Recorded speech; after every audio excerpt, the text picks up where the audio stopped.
We were talking about the executive summary for breastfeeding, and we are going to continue from Cameroon Link Radio by Ndeloh Esther on the guideline development method of breastfeeding. World Health Organization developed the present evidence-informed recommendation using the procedures outlined in the World Health Organization Handbook for Guidelines Development. The steps in this process include: 1. Identification of priority questions and outcomes.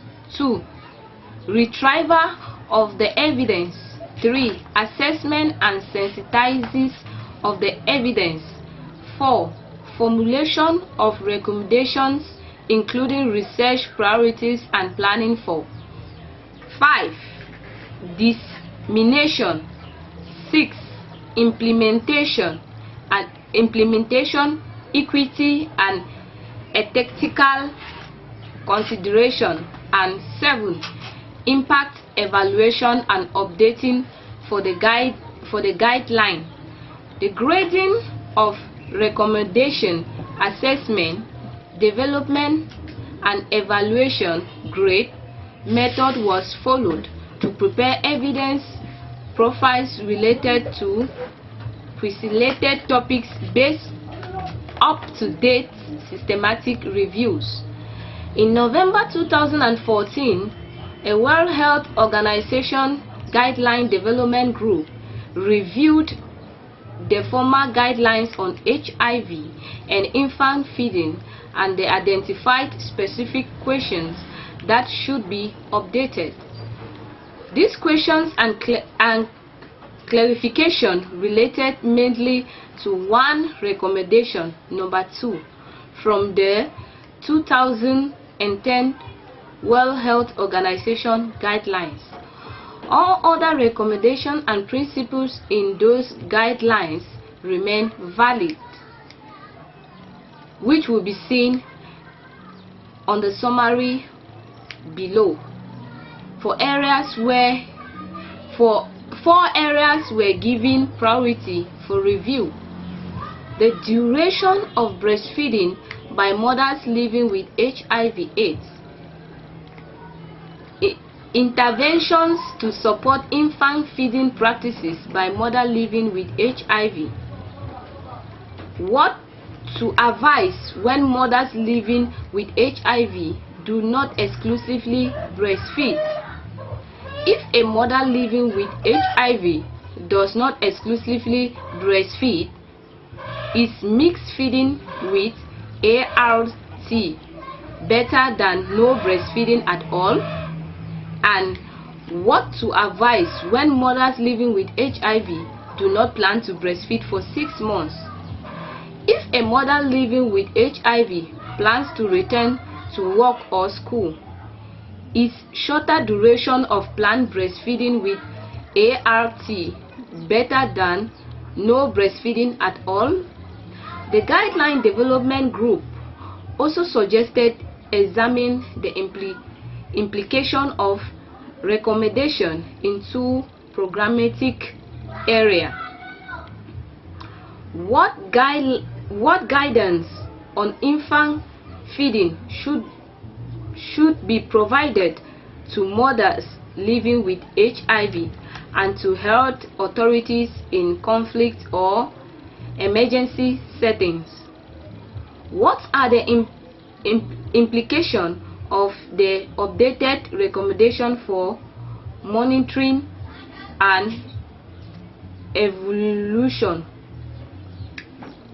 To develop this recommendation, a World Health Organization steering committee and a guideline development group of 21 experts was convened.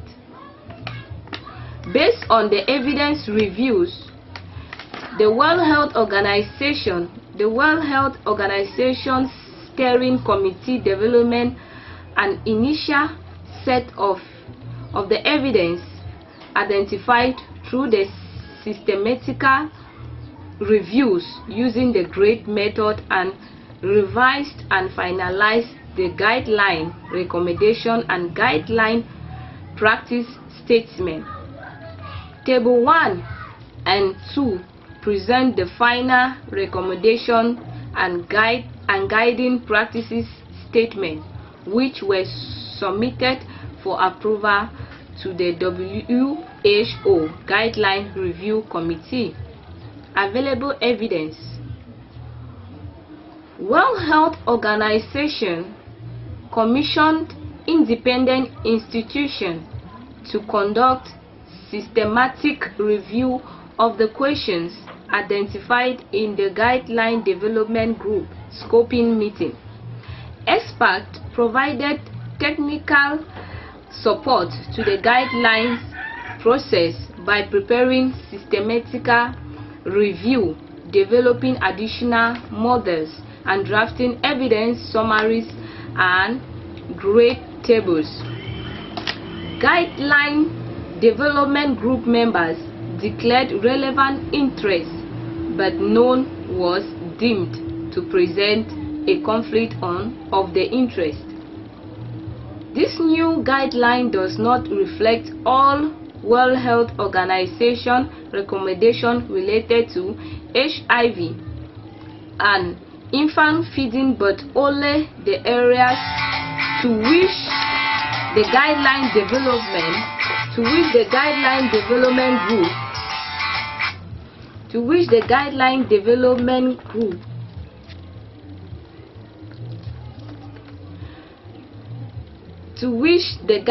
development group gave priority for updating. The recommendation included in the World Health Organization in 2010 guideline on HIV and infant feeding, which will be seen on Table 3, remain valid except as noted. Specifically, recommendation 2 from 2010 has been revised in terms of the duration of breastfeeding, as reflected in recommendation 1 in 2016. One other area of guidance has been introduced in recommendation 2 in 2016. We are listening to Cameroon Link Radio by Ndeloh Esther, assisted by Njianking Achenyi Fontem, on the guidelines to update on HIV and infant feeding. Thanks for listening.